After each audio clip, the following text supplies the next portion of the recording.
My name is Patrice Brown, and I am 25 years old. For as long as I can remember, I existed on the edge of my own family's life, close enough to see everything, but never close enough to be pulled in.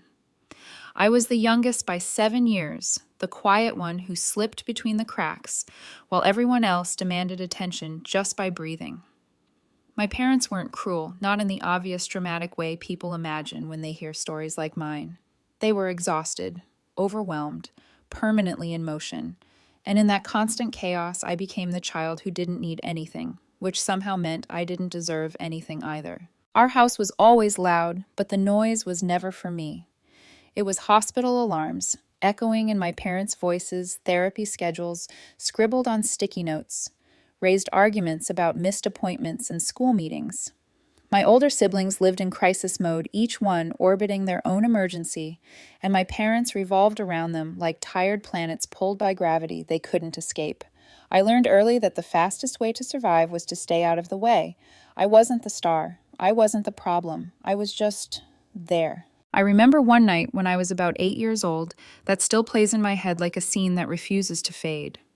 My mom was frantically stuffing clothes into a duffel bag for my brother's hospital stay, her movements sharp and distracted. My dad was pacing the hallway, yelling about missing car keys, his voice already strained with frustration. My sisters were fighting over the bathroom mirror, slamming doors and shouting accusations back and forth. And me, I sat on the couch with a book resting unopened in my lap, watching the chaos swirl around me, like I was invisible glass furniture shoved into the corner of the room. I wasn't sure what I was waiting for. Maybe for someone to notice I was there. Maybe for my mom to glance over and say my name, even just once. But no one did. After a while, I quietly stood up and went to bed without saying goodnight. No one noticed that either. That wasn't a dramatic turning point. It was just a normal night in my house. They call kids like me glass children. You're visible technically. People can see through you, but no one really sees you. You don't shatter loudly. You don't scream for help. You just exist transparent and easy to forget. I didn't need help, so I didn't get it. I didn't cause problems, so I didn't earn attention. And even though I understood even back then that my parents were stretched thin, knowing the reason never made the hurt go away. There were small moments when I tried anyway. Once I got a perfect score on a math test. I remember holding that paper in my hands like it was something fragile and important, my heart pounding as I walked through the front door, ready to share it with someone. But the second I stepped inside, my mom was already on the phone with a school counselor, her voice tight and worried as she talked about one of my sisters. I didn't interrupt. I never did. I just quietly taped the paper to the fridge and waited. Days passed, then weeks. Eventually the paper curled at the edges and fell behind the fridge unnoticed, like it had never existed at all. It wasn't all bad. Being ignored gave me a strange kind of freedom. No one monitored my time, my hobbies, or my thoughts. I spent hours alone reading books, losing myself in worlds where people were chosen for quests and mattered simply because they existed. I wandered the woods near our house, pretending I was on some grand adventure, making up stories where I wasn't an afterthought, but the main character. Looking back, it was lonely. At the time, it just felt normal. When I was 9, everything shifted a little. That's when I met Mia and Clara. They came from messy families too, the kind where adults were always distracted and kids learned to fend for themselves. Mia's parents were divorced and constantly fighting, their arguments spilling into every corner of her life. Clara's dad was gone, and her mom worked double shifts just to keep the lights on. We found each other the way lost kids often do, gravitating together without really understanding why. With them, I didn't have to explain myself. We were all unwanted in different ways, and somehow that made us fit. We did everything together. Sleepovers on mismatched couches, homework sessions that turned into laughing fits, sneaking into the local movie theater by hiding in the trunk of Clara's mom's car, hearts racing as if we were committing some great crime. By middle school, we had created our own little universe, complete with a name, the Unwanted Club. We weren't dramatic about it. It just felt honest. Our real families failed us in quiet ways, so we built something louder and warmer for ourselves. Still, no matter how full my world felt with Mia and Clara in it, there was always this dull ache underneath everything. I wanted my parents to notice me, not with grand gestures or sudden affection, just something small, a question about my day, a comment about the book I was reading, a simple acknowledgement that I existed beyond being the easy child. Those moments never came. By the time I reached high school, I stopped hoping for them, not out of anger, but out of exhaustion.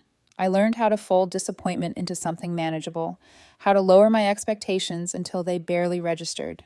I poured my energy into school and took a part-time job at the local library, a place that felt like it was designed for someone like me. Quiet, predictable, safe.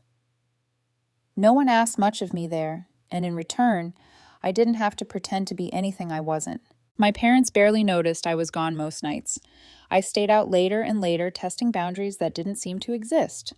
Once I came home at midnight, the house completely dark and silent. No texts, no calls, no questions the next morning.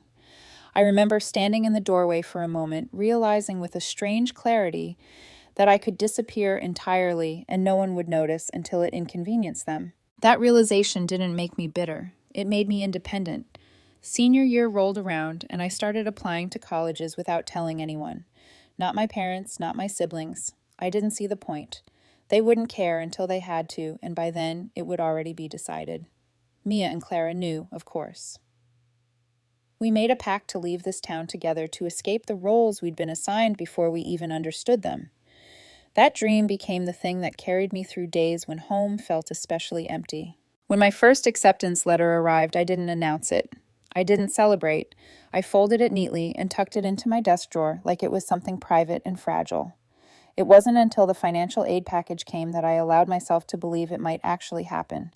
Scholarships, grants, just enough to make leaving possible. My grandma was the only one who seemed genuinely interested in my future. When she offered to help with the rest, she said quietly, "I don't trust your parents not to mess this up for you." I didn't argue. Deep down, I knew she was right. Looking back now, I can see the pattern clearly. My parents didn't notice me when I was small and quiet. They didn't notice when I started pulling away. And they wouldn't notice when I finally left. At the time, though, all I felt was this steady building certainty that if I didn't choose myself, no one else ever would. And that realization, more than anything, was what set everything else in motion. By the time graduation rolled around, I had already learned how to live two lives at once. There was the version of me my family vaguely knew, the quiet daughter who stayed out of trouble and didn't ask for much. And then there was the real version, the one who was planning an exit so quietly it bordered on disappearance. I filled out college applications late at night in my room, the glow of my laptop, my only witness. I memorized deadlines, rewrote essays, triple-checked forms, all without mentioning a single word to my parents. Not because I was afraid they'd stop me, but because I was certain they wouldn't care enough to notice until it was too late. The day I found out I'd been accepted felt strange. There was no rush of adrenaline, no one to call screaming with excitement. Just a slow, steady warmth spreading through my chest as I read the email over and over again, making sure it was real. I remember closing my laptop and sitting on my bed in complete silence, letting the reality sink in. I was leaving. Not someday. Soon. And no one in my house knew. I started packing weeks in advance, but subtly. A few books gone here, clothes moved there. Important papers slid into a folder that never left my backpack. No one commented. No one asked questions. If anything, my absence made their lives easier. I was one less thing to manage, one less responsibility competing for their attention. The irony wasn't lost on me. My grandma was the only one who seemed to sense something was happening. She called one afternoon and asked casually what my plans were after graduation. I hesitated for a moment before telling her the truth. There was a pause on the line, and then she laughed softly, the kind of laugh that carries relief more than humor. "Good," she said. "You deserve to get out." When she offered to help cover what my financial aid didn't, she didn't frame it as charity or obligation. It was an investment in me. That alone meant more than she probably realized. The day I left didn't feel important to anyone else, and that somehow made it easier. I loaded my beat-up hand-me-down car in the early morning, trying not to make too much noise as I hauled boxes down the driveway. My mom walked past me in the hallway while I was carrying one of the last boxes and glanced at it briefly. "You doing some cleaning?" she asked, already distracted halfway to her next task. I nodded. Yep, that was it. No hug, no questions, no realization that her youngest daughter was about to move 2 states away. I didn't say goodbye, not because I wanted to punish them, but because it didn't feel necessary. Goodbyes are for people who will notice you're gone. The drive out of town felt like crossing an invisible border. Mia sat in the passenger seat, her feet propped up on the dashboard, singing along terribly to early 2000s pop songs like her life depended on it. Clara followed behind us in her own car, packed to the ceiling with everything she owned. We rolled the windows down, screamed lyrics into the open air, laughed until our stomachs hurt. It felt cinematic in the cheesiest way, like we were starring in some low-budget coming-of-age movie where everything was finally about to begin. When we arrived at our new place, reality hit fast. The apartment was tiny, so small you could stand in the living room and touch the kitchen counter with one hand and the front door with the other. The sink dripped constantly. The bathroom door didn't lock. One of the floor tiles lifted every time you stepped on it. But we didn't care. It was ours. For the first time in my life, I was living somewhere that didn't feel heavy with other people's expectations. Those first months blurred together. Classes during the day, shifts at a local coffee shop in the evenings. Late-night conversations, sprawled across the living room floor because we didn't own a proper couch yet. Money was always tight. I learned how to stretch $20 across an entire week, how to survive on instant noodles, and whatever leftovers we could scavenge from work. It was stressful, exhausting, and still infinitely better than anything I'd left behind. What surprised me most was how calm I felt. No one here ignored me because no one expected me to disappear into the background. Professors knew my name. Customers at the cafe asked how my day was going and actually waited for an answer. Even the barista on the morning shift remembered my usual order. These were small things, insignificant to most people, but to me, they felt monumental. I existed here, fully, without apology. My parents didn't call. They didn't text. Weeks passed, then months. At first I wondered if they didn't have my new number, or if they genuinely thought I was just staying with friends somewhere. Eventually, a part of me accepted the more likely truth. They simply hadn't noticed the difference. I was gone, and their lives continued uninterrupted. When my mom finally texted me, it wasn't to ask how I was or if I'd made it safely. It was a single mundane request. Can you grab some milk on your way home? I stared at the message for a full minute, my thumb hovering over the screen. I typed back slowly. I don't live there anymore. Her response came a few minutes later. Oh, okay. Let me know when you visit. Like I'd just gone on a long camping trip and would be back any day now. I didn't correct her. I didn't explain. I didn't feel the need to. If pretending I was temporarily gone made things easier for her, so be it. It wasn't like they'd cared much about where I was before I left. Why would that suddenly change now? Instead, I focused on building something real, a routine, a life, a version of myself that didn't shrink to fit into empty spaces. I didn't know it yet, but that quiet independence I was cultivating, the one born from years of being overlooked, was about to become the very thing my family would try to take from me. And when that moment came, I would finally understand that leaving had never been the hard part. Staying gone would be. By the time my second year rolled around, my life had settled into a rhythm that finally felt like mine. Mornings at the coffee shop, afternoons buried in textbooks, evenings stretched across our tiny apartment with Mia and Clara arguing over whose turn it was to do dishes or what show we were going to half watch while scrolling on our phones. It wasn't glamorous, and it definitely wasn't easy, but it was stable in a way my childhood never had been. Stability felt like luxury. My parents remained ghosts in the background of my life. No calls, no check-ins, no sudden realizations that their youngest daughter was now living hours away, juggling school and work on her own. I told myself I didn't care, and most days that was true. But sometimes, usually late at night, when everything was quiet, I wondered if they ever talked about me at all, if my name ever came up in conversation, or if I'd simply faded out of their family narrative entirely.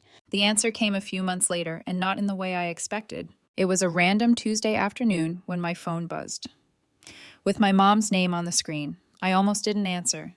The last time she'd reached out, she'd treated my absence like a minor inconvenience, not a life change. But curiosity won. I swiped to accept and said hello. "What time are you coming for Thanksgiving?" she asked, like we'd spoken the day before. I blinked, glancing around the apartment where Mia and Clara were sprawled on the floor, sorting through grocery coupons and arguing over whether boxed stuffing counted as real food. I didn't know you were doing anything for Thanksgiving." Well, we weren't sure, my mom said, her tone casual, almost cheerful, but we figured it would be nice to have the family together for once. For once. The words landed oddly in my chest. I hesitated. I already have plans, I said carefully. I'm hosting something here with friends. There was a pause on the line long enough for me to imagine her frowning, weighing how to respond. Oh, she said finally. I guess that's fine. I was just really looking forward to seeing you. I didn't know what to do with that sentence. It sounded sincere, but it also felt late. 2 days before Thanksgiving wasn't an invitation. It was an afterthought, a check mark on a mental list of obligations. I'm sorry, I said, even though I wasn't sure why. Maybe another time. She sighed. Okay, well, have a good Thanksgiving. Then she hung up. I stood there for a moment, phone still pressed to my ear, feeling that familiar mix of guilt and disbelief creep in. Part of me wondered if I was being unfair, if I should have just gone, smiled politely, played my role for a few days. But another part of me, the stronger part, knew that dropping everything at the last minute to make them feel like good parents wasn't my responsibility. Friendsgiving turned out to be perfect in the most imperfect way. We bought the smallest turkey we could find, burned half the food, and nearly set off the smoke alarm when Mia tried to make gravy from scratch. Clara spilled cranberry sauce on the couch and laughed so hard she cried.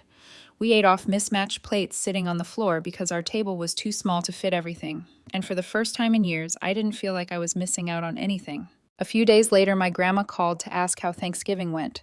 When I told her I hadn't gone home, she was quiet for a moment. Good, she said eventually. You don't owe them your peace. She didn't say anything else, but the way she said it made it clear she knew more than she let on. Time passed. I graduated. I moved into a slightly better apartment. Mia and Clara's lives branched out in different directions, but we stayed close bound by years of shared survival. I built a career slowly, one careful step at a time. I thought I'd finally reached a place where my parents' absence didn't matter anymore. Then my dad called. It was late afternoon when his name appeared on my screen and my stomach dropped. He never called. Not when I was a kid. Not when I left. Not when I graduated. I answered with a cautious hello. Patrice, he said, his voice clipped and serious. If you don't come home for Christmas, I'm cutting off your college payments. I stared at the wall in front of me, certain I'd misheard him. Then I laughed. Dad, I graduated 3 years ago. The silence that followed was almost impressive. I could practically hear him recalculating, trying to figure out where his leverage had gone. Well, he finally said, clearing his throat, I just mean it's important that you come home. The family needs to be together. Why, I asked. What's changed? It's Christmas, he snapped. After everything your mother and I have done for you, the least you could do is show some gratitude. Gratitude. The word burned. Grandma paid for my college, I said calmly. You know that. He ignored it. We've sacrificed a lot, he continued. And now you're being selfish. That was when something in me shifted. Not anger, not sadness, clarity. I already have plans, I said. I'm not canceling them. We can talk after the holidays. You're abandoning your family, he shot back. Do you even care about us? I took a breath. You didn't care about me for 25 years. I'm not abandoning anyone. I'm just not rearranging my life anymore. A few hours later, his text came through. Short, cold. If you don't come home, don't bother coming back at all. I didn't reply. The next day, my mom started texting. Long messages about disappointment, about family loyalty, about how distant I'd become. Then my brother Jake called.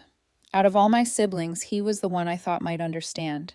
When he told me they were talking about making me the legal guardian for one of the kids, my blood ran cold. They've been planning it, he admitted. You're the most stable. They think you're the best choice. The best choice. After years of being invisible, I was suddenly useful. No, I said. Tell them no. Jake sighed. I get it. I really do. And for the first time, I believed him. What I didn't realize then was that refusing wasn't the end of it. It was the beginning. Because my parents weren't reaching out to reconnect. They were reaching out because they needed something.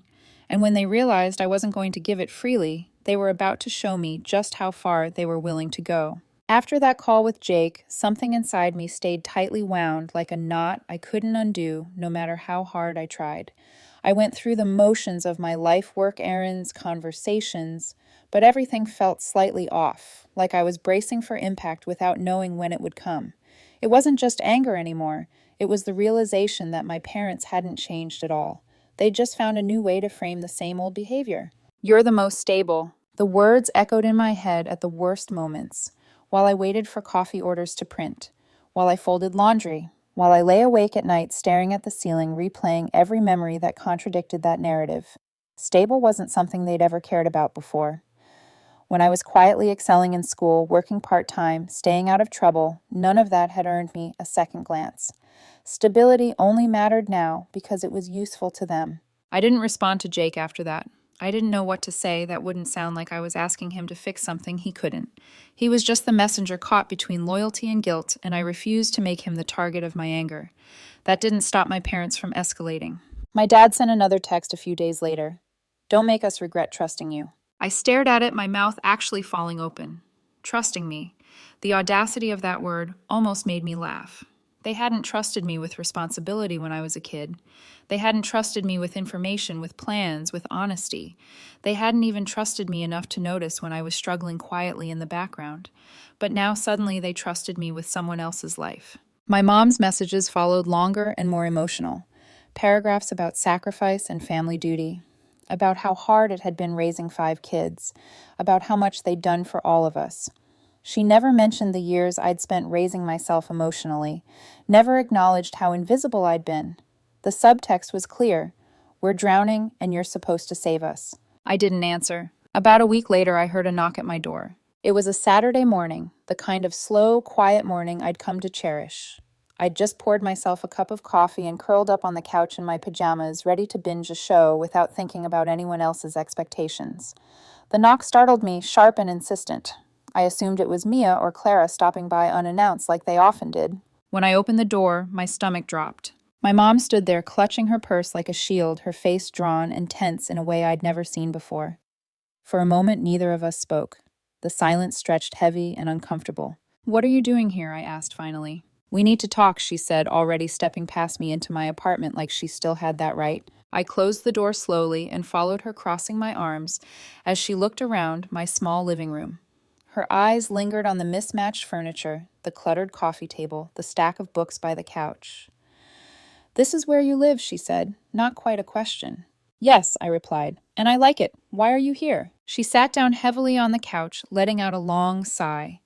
"Your father's health is getting worse," she said quietly. "He's been in and out of the hospital. The doctors don't know how much time he has." The words landed like a weight in my chest. I wasn't heartless. I didn't want my dad to suffer, but the timing felt too precise, too calculated. "I'm sorry to hear that," I said carefully. "But what does this have to do with me?" Her eyes filled with tears. "We need you to step up, Patrice. Your brothers need someone to take care of them when we're gone." There it was. The truth laid bare. "No," I said immediately. "I'm not doing that." Her head snapped up. "Patrice." "No," I repeated firmer this time. "You don't get to decide that for me." Her voice trembled. "We're desperate. Jake can't handle it. Your sister has enough on her plate. You're the only one who got out," I cut in. "The only one who built a life because no one else bothered to help me. That's not my fault." She stared at me, stunned, like she didn't recognize the person speaking. "We did the best we could," she said weakly. "You chose to have 5 kids," I replied. "You chose where your attention went. Don't guilt me for surviving that." For a moment she looked small, defeated. Then her expression hardened. "So that's it. You're just going to abandon us." I shook my head. "No, you abandoned me a long time ago. I'm just finally choosing myself." She stood abruptly, her hands clenched at her sides. Without another word, she walked out. I stood there long after the door closed, my heart pounding, my hands shaking. I didn't feel victorious. I felt drained, like I'd just said something out loud that had been sitting in my chest for decades. Mia and Clara came over later that day. When I told them what happened, Clara swore loudly and paced the room, threatening violence my mom would never see coming. Mia sat beside me, quiet but steady. "You did the right thing," she said, "even if it doesn't feel like it yet." I wanted to believe her. I really did. But a small, familiar voice whispered in the back of my mind, telling me I was selfish, ungrateful, wrong. It was the same voice my parents had planted there years ago. I didn't know then that my mom wasn't done, that showing up uninvited once was only a test, and that the next time she came back she wouldn't be asking anymore. I tried to go back to my normal routine after my mom left, but everything felt off, like the air itself had shifted. I kept replaying the conversation in my head, wondering if there had been another way to say it, another tone I could have used that might have hurt less. But no matter how many versions I imagined, the truth stayed the same. They weren't coming to reconnect. They were coming to collect. For a few days, the messages stopped. That silence almost scared me more than the guilt trips. I knew my parents well enough to understand that quiet usually meant planning.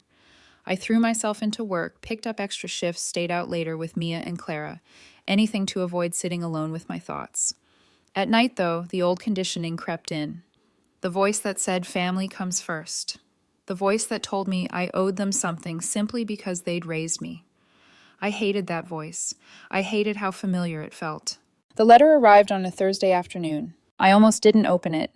I recognized my mom's handwriting immediately, neat and careful, the same handwriting that had signed permission slips and school forms without ever once asking how my day had been. Curiosity won. It always did. The letter was exactly what I expected and somehow still managed to hurt. Paragraphs about sacrifice, about disappointment, about how much they'd done for all of us, about how I was breaking their hearts by refusing to help. Not a single apology, not a single acknowledgement of the years I'd spent feeling invisible. I folded it back up slowly and dropped it into the trash. Blocking their numbers felt drastic, but the relief was immediate. No more bracing myself every time my phone buzzed. No more waking up to walls of text designed to make me feel small. For the first time in years, I felt like I could breathe without someone else's expectations pressing down on my chest. That peace lasted exactly 3 days. It was another Saturday morning. I was in my pajamas again, coffee in hand, book open on my lap. I'd turned my phone off the night before, exhausted from distant relatives chiming in on social media with vague posts about family loyalty and forgiveness. Apparently, my mom had been busy telling her version of the story. I wasn't surprised. I was tired. When the knock came, my stomach dropped instantly. I already knew. I opened the door just enough to confirm it, and there she was. My mom. Again. Standing on my doorstep like this was just another errand to check off her list. "No," I said flatly before she could speak. "You can't come in." Her face flickered with something like shock, then hardened. "Patrice, I'm not here to fight." "We've already talked," I replied, crossing my arms. "You showed up uninvited. You tried to guilt me. You left. There's nothing left to say." She clasped her hands together, her voice dropping. "Your father is getting worse. The doctors don't think he has much time." There it was, the card she'd been holding back. It hit me like a punch, not because I didn't care, but because I did. I took a breath, steadying myself. "I'm sorry," I said quietly, "but this still isn't my responsibility." Her eyes widened. "How can you say that?" "How can you?" I shot back. "You ignored me for 25 years. You didn't notice when I was hurting. You didn't notice when I left. And now you want me to sacrifice everything I've built because it's convenient for you." She shook her head, tears forming. "We did the best we could." "Did you?" I asked. "Because it looks like you focused on everyone else and assumed I'd be fine, and I was, but not because of you." Her expression changed then, the softness draining away. "So that's it," she said coldly. "You're turning your back on your family." I met her gaze without flinching. "You turned your back on me first. I'm just finally walking away." She stared at me like she didn't recognize me at all. Maybe she didn't. The quiet, compliant kid she remembered didn't exist anymore. Finally, she shook her head. "You'll regret this one day, when we're gone." I didn't respond, I just closed the door. I leaned against it afterward, my heart racing, my hands shaking. Relief, sadness, anger. All of it collided at once. Mia and Clara came over later, and when I told them what happened, Clara paced the room like she was ready to go to war. Mia sat beside me and squeezed my hand. "This is the last straw," she said gently. "And that's okay." That night, I blocked the rest of my family, my parents, Jake, anyone who might try to reach me on their behalf. I tightened my privacy settings, shut the door on every possible way they could pull me back in. It felt final, terrifying, liberating. For most of my life, I'd survived by being invisible, by not needing, by not asking. Walking away wasn't an act of cruelty. It was an act of self-preservation. For the first time, I wasn't choosing peace at the cost of myself. I was choosing myself, period. And for the first time ever, that felt like freedom.